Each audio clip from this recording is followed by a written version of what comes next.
أهلا. البودكاست اسمه ندوب. بتكلم في البودكاست عن علم النفس وعن الفلسفة وعن الأدب، سواء كتب أو مقالات. بس كده، يلا بينا.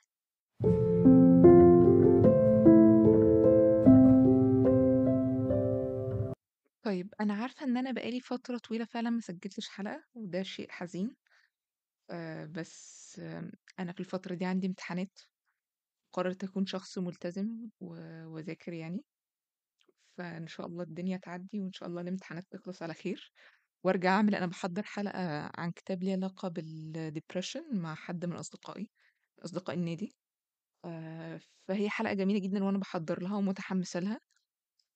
بس هي محتاجة تحضير وتجهيز طويل، وانا حاليا بذاكر، فصعب.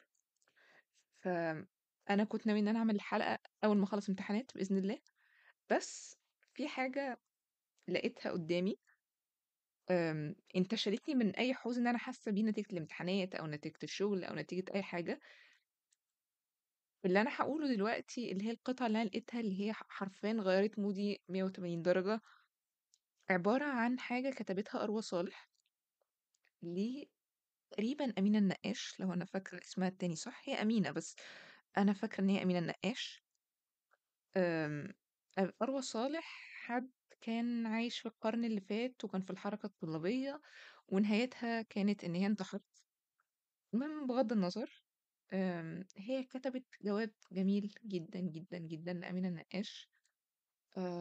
بتتكلم فيه عن بهاء كان حبها الأول. آآ أنا مش هاتكلم كتير وهاقرا القطعة على طول، الجواب، وأنا طبعًا عاملة مختصر الجواب أو جايبة أكتر جزء في الجواب لمسني وهاقوله. الجواب بيقول: العزيزة أمينة، اسمحي لي أخفف عن نفسي بإني أعتذر ليكِ أنتِ. لمّا سِبت بهاء يا أمينة، ما كنتش عارفة باسيبه ليه. كل ما كنت أدركه إني عاجزة عن الحب ولا أدري لماذا. واتكررت القصة دي حذافيرها في كل علاقة لاحقة. ولم يحل اللغز إلا بعد أن بلغت 38، حين استطعت أن أحب لأول مرة. لم تكن المعجزة تخص الحبيب، بالعكس. في كل خطوة خطوتها في حياتي الشخصية كنت أدرك صراحة أو ضمنا إن بهاء كان أقرب إنسان إلي. ما كانتش معجزة، إنما كان الجانب الهش في تكويني النفسي إلى حد خطر، اللي بيبحث طول الوقت عن أمان استثنائي لا يستطيع أن يوفره إنسان في الواقع.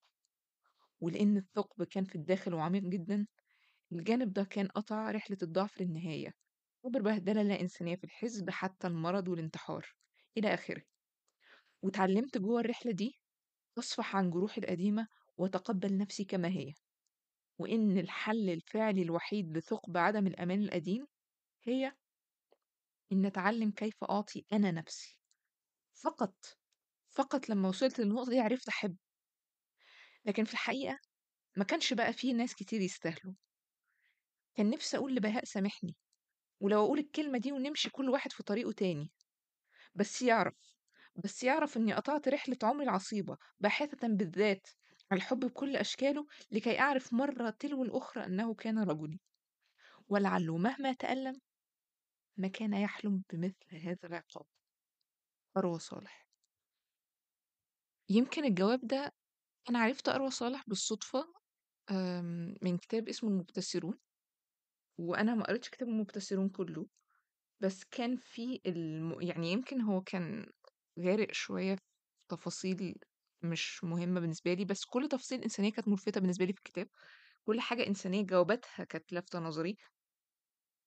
علاقتها ببهاء ملفتة جدا، والجواب ده يعني ملفت جدا وجميل وحقيقي وصادق، وأنا حاسة الألم والوجع اللي فيه، وخصوصا نهايته الجبارة. ولو إني أقول الكلمة دي ونمشي كل واحد في طريقه تاني، قطعت رحلة عمر عصيبة باحثة بالذات عن الحب بكل أشكاله كي أعرف مرة تلو الأخرى أنه كان رجلي. ولعله مهما تألم ما كان يحلم بمثل هذا العقاب. الكلمة دي جبارة، جبارة، قاتلة. هو بهاء أصلا مات قبل الجواب ده بفترة. هي أظن هي بعتته على نهاية حياتها. بغض النظر عن حياتها، بغض النظر عن التفاصيل، بغض النظر عن كل حاجة، الجواب قاتل. فكرة إن الثقب كان في الداخل وعميق جدًا، وإن الحل الوحيد لثقب عدم الأمان القديم هي إن أتعلم إزاي أدّي نفسي. أنا فاهمة اللي هي بتقوله، أنا فاهمة يعني إيه حد محتاج إن هو في جملة كمان أنا باحبها ليها جدًا، بتقول إيه، بتقول: "ده أنا اللي اتعلمت الدرس البليغ المدفوع الثمن، إن القوة والضعف رحلة ومسار، مش قدر ومش هبة." الجملة دي مش من الجواب، الجملة دي من جزء من كتابها اللي هو المبتسرون، اللي هو أشهر حاجة هي كتبتها أو أكتر حاجة أنا أعرفها لها يعني. كانت بتقول كمان قبل الجملة دي كانت بتقول النهارده كمان، يعني كانت بتتكلم عن إحساسها المُسبق الدفين بالعجز، إن هو جاي يعتدي حتى على حُبّها القديم للقراية، معقلها الوحيد اللي مؤكد إنه متين، والّا الحكاية كلّها حكاية طفل أهلها نسيوا يعلّموها تثق في نفسها.